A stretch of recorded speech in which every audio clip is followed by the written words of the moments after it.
Journey into space. The BBC presents Jet Morgan in Operation Luna.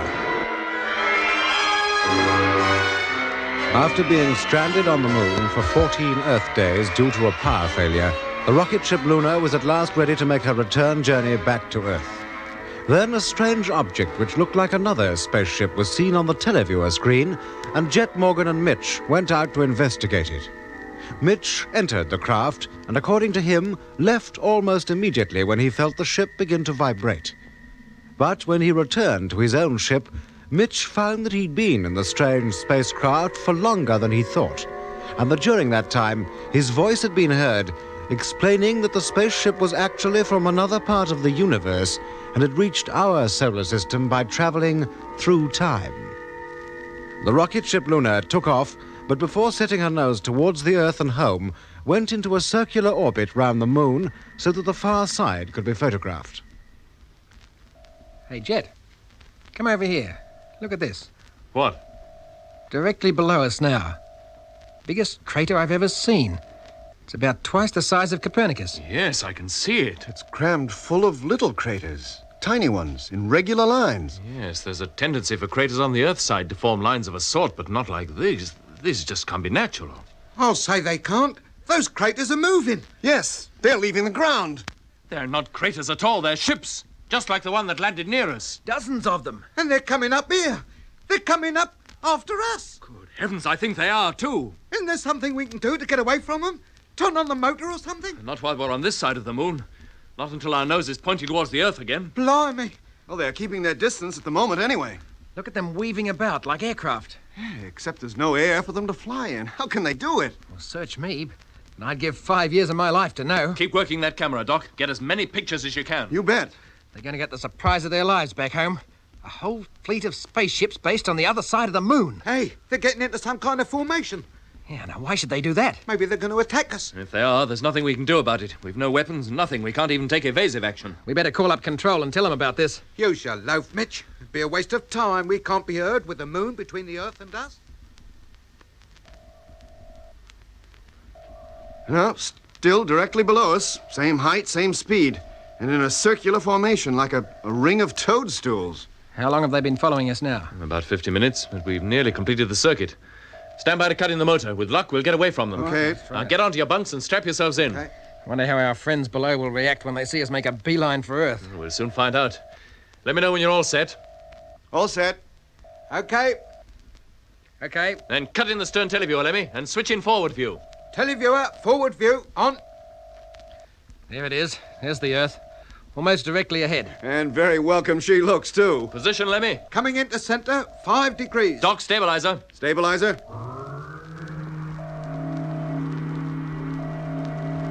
4 degrees. Mitch, motor. Standing by. 3 degrees. Stand by for firing. 2, Firing imminent. 1. Contact.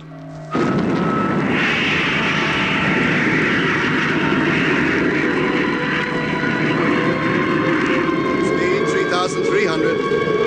350. 360. 370.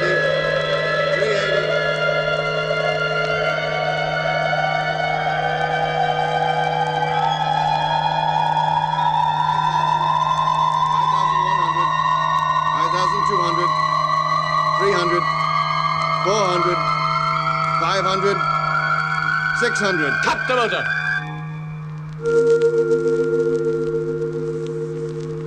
Earth, now dead center. Course correct. Cut the stabilizer, Doc. Stabilizer cut. Well, that's that. On course, correct velocity, and we're heading for home. Unfasten your safety straps. Get back to your stations. And we'll see just what our escort made of that little maneuver. Stern televiewer, on. Are they still there, Mitch? Can't see them. Good. We must have left them miles behind. Wait a minute. I can see them. There. Those tiny black dots against the bright moon surface. Yes. Yes, still in that strange formation. Mitch, you haven't checked the motor or the fuel supply. Sorry, Jet. I'll do it right away. Now, Doc, where are they? There. See them? Yes. Say, wait a minute. They're not below us anymore. They're flying at the same height as we are. Yes. Yes, I think they are. How do you account for that? They must be following us. Hello, Earth. Rocket ship Luna calling home. Over. And they're gaining on us, too. They're getting bigger every second. Motor and fuel tanks okay? Plenty of reserve fuel left. Oodles of it. Mitch, those ships, whatever they are, they're following us now and gaining on us. What? Well, look at them. They're getting closer all the time. Hello, Earth. Rocket ship Luna calling control. Calling control. Come in, please. Yes, they're following us all right. What are they up to? What's the idea? Maybe they're just curious, want to take a closer look at us. Either that or they are planning an attack. Lemmy, have you got control yet? No, give us a chance. Hello, Earth. Rocket What ship good will Luna contacting calling base do? control. For us, Come in, probably please. very little. Hello, But at least Earth. we ought to tell Earth to Rocket warn ship them, Luna let future calling crews know what to control. expect out here. Come in, Hey, please. listen. Huh? Well, can't you hear it? Jet, that noise. It's here again. Yes. Jet, can't you hear it? Yes, Lemmy, I can, but get control for heaven's sake. I can't. It's that blinking music. Hello. Hello, Earth. This is rocket ship Luna calling control. It's getting louder. They're still coming, getting closer. That's why it gets louder. That noise must come from them. Hello, Earth. Hello. Good grief. What is it, Doc? They must be going to ram us. The whole lot of them. What? Yes, they must be. They haven't changed their line of flight one iota. They're coming straight at us. But they wouldn't dare. They'd do as much harm to themselves as they would to us. Even if they're remote controlled. Ah, that is a point. Well, they're getting pretty close. Jet, Huh? do you feel anything? Feel anything? What? Gravity's returning to the ship. Oh, it's impossible. It is, I tell you. They're almost on us. Control. This is Luna. Come in, please. Emergency. I can feel the gravity pull. So can I. It's- Now. It's beginning to get difficult to stand up. Jet, what's happening? The ships, they're here. They must be all around us. Get onto your bunks. Lie flat. Lie flat. I can't. I can't make Get it. lie where you are on the floor. Hello, Earth. Hello. Lemmy, get down. Everybody, lie down. Jumping jeepers, what is going on? The televiewer. There's a ship right up close behind us. It fills the whole screen. It...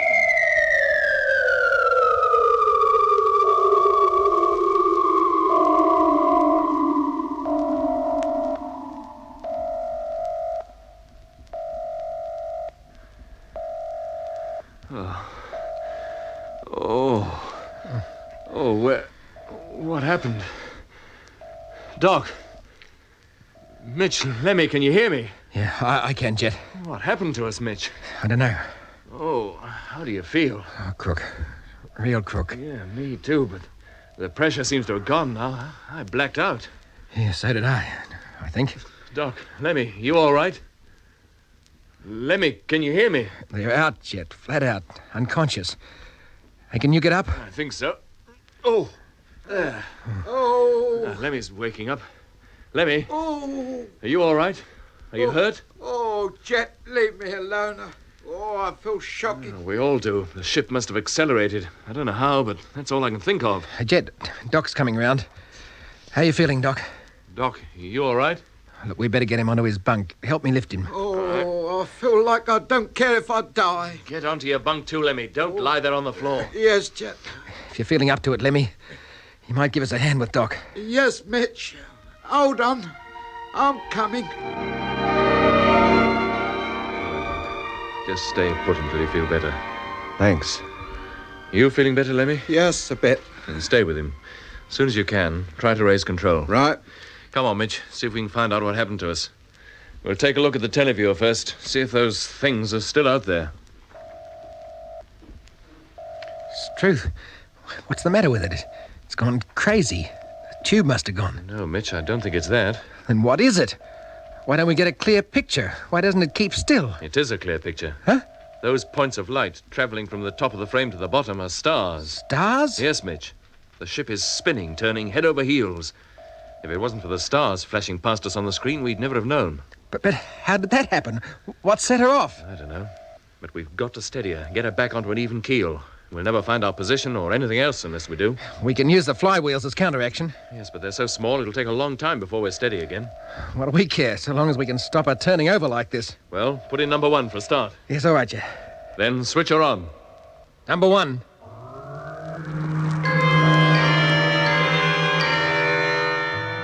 We're still turning, but she should settle down soon. I think we might start taking a look at things now. Rotate the teleview camera, Mitch, and see if those ships are still following us. Certainly not on the port side or directly behind us. Try the starboard side. I'm turning. No. Well, either they've gone or they must be directly in front of us. I'll switch on the forward view. No, we better take a fix on the moon. Check our course. Yeah. No, wait a minute. Eh? Did you see the moon just now? No, I didn't, but we've been turning over, Mitch. Heaven knows which way the ship is pointing now. The moon might be forward, too. In that case, the Earth must be behind us, and we should see that. Rotate the camera, Mitch. Let's look again. You're darned right. There's no sign of it. Either the Earth or the moon. Hello. Hello, Earth. Rocket ship Luna calling. Luna calling control. Come in, please. Stars. Nothing but stars. Keep her turning, Mitch. They must be there. The Earth and moon can't both disappear. Just like that. Hello. Hello. Luna calling Earth. Rocket ship Luna calling Wongawalla. Come in, please. Come in. It's no good, Jet. They're not there. Oh, there must be an explanation. I know. Somehow or other, we must have got back to the far side of the moon, with our stern pointing away from it. If we switch on the forward view, we'll see the moon all right, and the Earth behind it. Hello. Hello. Are you receiving us? Wongawalla, come in, please.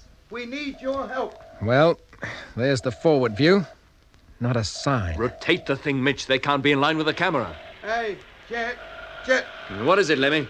I can't raise a sausage. Absolutely nothing. Not on any band. You sure the set's working all right? As far as I can tell, but I can't pick up a thing. Not on any frequency. It's like every transmitter back on Earth is packed in. Oh, don't be ridiculous. You must be able to get something. Keep trying. Well, if you say so. Any sign yet, Mitch? No, and I've gone almost right round. There you are. A full turn. Nothing. Oh, but this is fantastic. We couldn't possibly miss objects the size of the Earth and the moon. Oh, the moon's image alone should more than fill the whole screen. We can't be that far away from it. We've got to face it, Jet. If they're there, we can't pick them up. If they're there, Something must be wrong with the televiewer. then why did we see the stars? It's no good, Jet. I can't raise a thing. Not a single living soul. Jet, Yes, Doc? what's the trouble? No, we don't know. Lemmy says the radio's working, but he can't pick up anybody. To all appearances, the televiewer's working, but we can't pick up the moon or the Earth. And we've searched every possible direction. We see nothing but stars. No sign of the ships? No, not a sign. Well, that's something. But we must be way off course. Oh, that's putting it mildly. We'd have to be thousands of miles off course for this to happen. The televiewer must have gone wrong. Well, there's only one way to be sure of that. Go out there and look with our own eyes. That's all we can do. Then let's get our suits on and go. This has got to be solved, and quick. We've got no time to waste. Look, I'll work the airlock for you. Not if you don't feel up to it, Doc. No, Lemmy can do it. No, I'll do it. It's more important that he stays with the radio. Oh, very well. Give us a couple of minutes to get the suits on. Hello. Hello. Rocket ship Luna calling. Rocket ship Luna calling control. Wongawalla, Australia.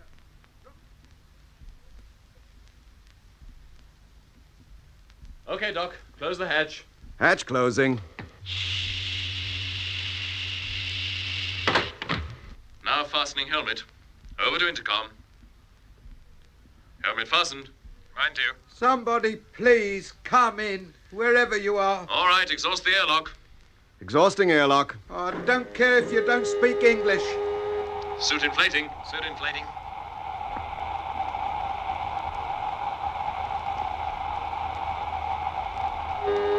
Air pressure 0. Okay, Doc. Open the door. Main door, contact.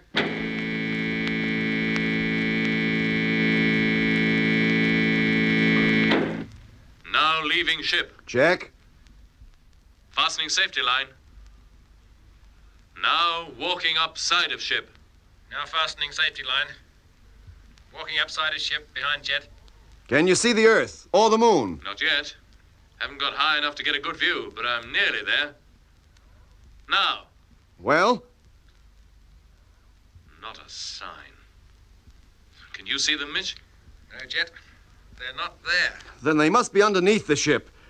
You can't see them because the ship's in the way. No, Doc. Not a hope, I'm afraid. Well, then what's the explanation? I don't know. It's almost as though we'd left the entire solar system altogether. Left it behind and got completely out of sight of it in a few minutes, but that's just not possible. I'm not so sure that it isn't. How do you mean, Mitch? Jet, look at the stars. Line them up with a part of the ship. Well, Don't you see? They're slowly, very slowly moving past. what? Try it for yourself. Go on, try it. Yes, they are. Very, very slowly, but they're moving. We must be traveling at a tremendous speed, a fantastic speed. That's why there's no sign of the Earth or Moon. We left them way behind. I can't believe it. It's too incredible to grasp. Well, let's get back into the ship, Mitch. This whole thing might be a hallucination. Hallucination? Look, there. See that? A yellow star. Near enough to show up as a disk.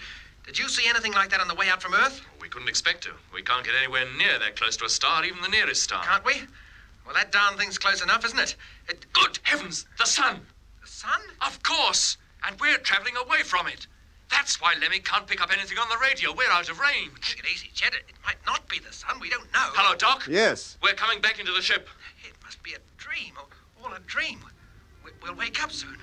We've got to.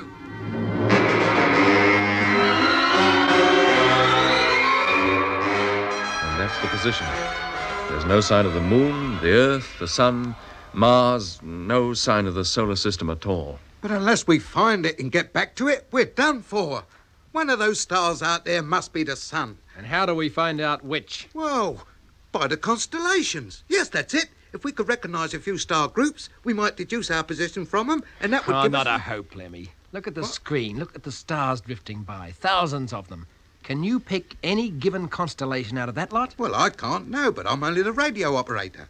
I'm afraid I can't either, Lemmy. Eh? We'll never do it that way. And constellations, as seen from here, right in among them, as it were, look very different from what they do on Earth.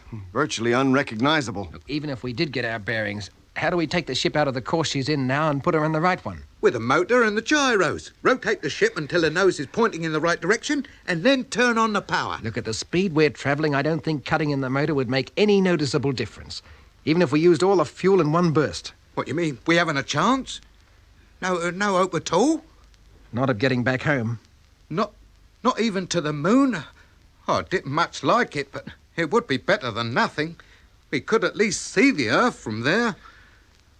Not even to the moon. Well, how did this happen? What caused it? Less than an hour ago, we were quietly coasting above the moon's surface, minding our own business, and now look at the mess we're in. Lemmy, none of us know how this happened. All we do know is that those ships had something to do with it. Somehow, they've managed to increase our speed, carry us faster and further than man has ever dreamed he could go. Then where are those perishing ships? Where do they show themselves? Where are they taking us? We don't know that they're taking us anywhere. Here. Wait a minute. They said they came from the other side of the universe, didn't they? Well, maybe that's where we're going. Seems that in one go they swept us right out of our little solar system and smack into the middle of eternity. Yeah, but where is eternity? We must be going somewhere. Lemmy, the universe is vast. You know that. It's on the cards that we'll never land up anywhere. Eh? I mean it. Ah, but that's impossible. Just take a look at those stars out there. Even if we just go drifting hopelessly on, we're bound to meet up with one of them in the end. Every one of those stars is 1,000,000 times bigger than this ship. They've been drifting out here in space for millions and millions of years. And in all that time, only an infinitesimal number, if that, have ever actually collided. So what are our chances, Lemmy? Millions of years, you say? Yes. How much oxygen we got? Enough for a little more than 4.5 days. Silly, isn't it? You could look at it that way. But them ships or whatever they were, they told us through Mitch that there was thousands of planetary systems in the universe, all teeming with life. There probably are. Well, if we can leave our own in such a hurry, ain't it likely we're liable to meet up with another just as quick? Maybe the very one those ships come from themselves. We might at that. We might do anything. We just don't know. All we do know is that we're somewhere out in space, probably zooming through the Milky Way at a speed something approaching that of light. But look, even if we did come across another solar system, what are the chances of its planets being suitable for us to land on? And assuming they are, what are the chances of our being able to survive on them? Well, not much. Aye? Well, why should there be? Take our own planetary system. Of the 9 known planets, not counting the asteroids, the only one, so far as we know, supporting any life is our Earth. Well, what about the others? Well, Mercury's so near the sun, the temperature is high enough to keep lead in a molten state. Could anything live in that? Oh, I shouldn't think so. Venus, whose surface no man has ever glimpsed, is so hot that even if her atmosphere contained enough oxygen, which it doesn't, life would be virtually impossible. Oh. Mars, with its thin atmosphere, may support some kind of plant life, but life in Jupiter, Saturn, or any of the other planets would be frozen solid. It just couldn't exist. So what are our chances of finding just one planet in thousands, presumably millions, out here that could support life? Always supposing we're alive when we reach it. Well, if you ask me, this trip has turned out to be a dead loss all round. But other planets in other planetary systems don't have to be like ours, do they? No, they don't. They could be of many kinds. What, for instance? Well, some might well still be in a molten state, in the first stage of their development. Others could have long since gone right through their life cycle and now be dead, barren, lifeless, like the moon. Yes. Some might well be enclosed in poisonous atmosphere. Or others have no atmosphere at all. Or be so large and the gravity pull so strong, we couldn't even stand up. Some so small we could jump 50 feet in the air at every step. You know, others might be much like the Earth, but have no water, and there can't be any life without water. Some might have their surfaces entirely covered in water, just as the Earth would be if all the land areas suddenly subsided and disappeared under the oceans. A planet entirely covered with water. It's not impossible, Mitch. Well, anyway, there'd be no point in landing there. I can't swim. On top of that, you must remember that we are equipped only for moon or Earth landings. Landing anywhere else might need a completely different approach, different methods, different kinds of equipment. Not very encouraging, is it? I'm afraid we've all got to face up to it. We're helpless. Absolutely helpless. No idea where we are, what direction we're traveling in, and even if we knew, powerless to exert any kind of control whatever over the ship. I'd sit down and make me will, but there'd be nobody to read it. To think that our attempt to conquer such a small part of the universe should have resulted in this. An endless journey through eternity. Yeah, this is what comes of meddling with things we don't understand. We should have stayed home, where life was worth living. Well, there's no use in crying over it now. We have to do something, if only to keep our reason. You're the captain of the ship, Jet. Anything you say. Well, for a start, we'll carry out normal routine. Check the equipment, call up base on the radio. What good would that do? According to you, there's no radio wave could leave Earth fast enough to catch us up. There's no sense in sitting back and brooding over the position. The only things we can do are those we've been doing in connection with the ship's routine, and we'll carry on that way until we... Let me get to the radio. Yes, Jet. Mitch, check the motor, fuel gauges. Yes, right, Jet. I'll check the radar and keep televiewer watch for the next hour. Doc? Yeah? You'll keep a log, just as you did during the long wait on the moon. Yeah, sure. Get started. And let's have no more talk about solar systems, planets, or anything else unless it's going to help the situation.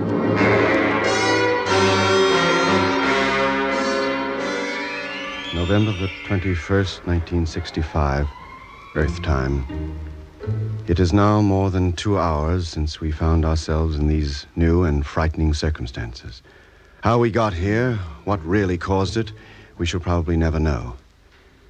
We are like a ship at sea, drifting. Only our chance of ever making land must be negligible. For we are adrift in space, maybe destined to wander around the universe forever, helplessly, hopelessly. A tiny speck of humanity, lost in a vast nothingness. Everybody goes about his normal duties as though we were coasting back to Earth from the moon, as indeed, but for this fantastic, stupendous trick of fate, we would be. Mitch periodically checks the motor, fuel tanks, oxygen supply, and air conditioner. Lemmy stays at the radio, trying and hoping to get some kind of contact with somebody, somewhere. Jet remains at the televiewer, transfixed, hoping that, in spite of everything, something will appear on it which will give us some hope, a straw to clutch. Hey, Doc, Mitch, Lemmy, come over here, look. What is it? I think we're slowing down. What makes you think so? Well, the drift of stars across the screen has been getting slower. What does that mean? How should I know, but it must mean something. Well, what's that? Right in the center. Huh? That little spot of light, almost a disk. Where? There, see it? Yes, I can. Right smack in the middle. The ship's nose must be pointing straight at it. It's not quite a disk. It's more like the moon when it's nearly full. Wouldn't be the moon, would it? If it was, we'd see the Earth, too. Oh. If it's shining by reflected light, the star, its sun, must be to the left of it. Rotate the camera, Jet. See if you can find it. There it is. There, see? Many times bigger. But it's the solid body we're heading for. We better concentrate on that. Are we going to hit it? I don't know. We're approaching it pretty fast. We must be. I thought you said we'd slowed down. Oh, we have, but only by comparison. Doc, get to the radar. As we get nearer to it, we might get some idea of our true speed. Right? Oh, look at it. Fills half the screen now. And it has an atmosphere, no doubt about that. Yeah, but what's it composed of? Methane? Ammonia? Or what? The chances of it being air are 1,000,000 to 1 against. Still, it's a planet, an island, and a limitless ocean. And we're heading straight for it, at a speed at which we might be able to control the ship.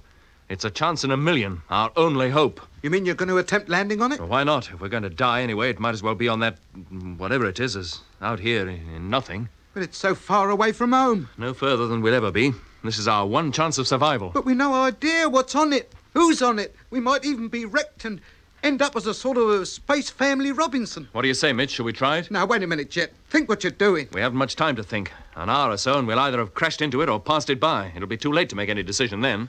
I'm all for taking the chance. Let's try to land. Doc? Me too. I suppose if I say I'm not, I'll be considered overruled? Yes. I'm overruled. All right. A landing procedure will be the same as it would have been for landing on Earth. With the aid of the atmosphere? How else? But it may not be dense enough to afford the necessary braking power. That we'll find out, but we'll try it just the same. Open up the pilot's cabin, Doc. I'm going in.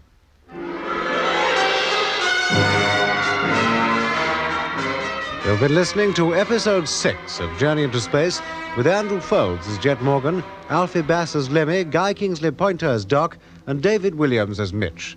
Other parts were played by David Jacobs. The orchestra was conducted by Van Phillips, who also composed the music. Journey into Space was written and produced for the BBC by Charles Chilton.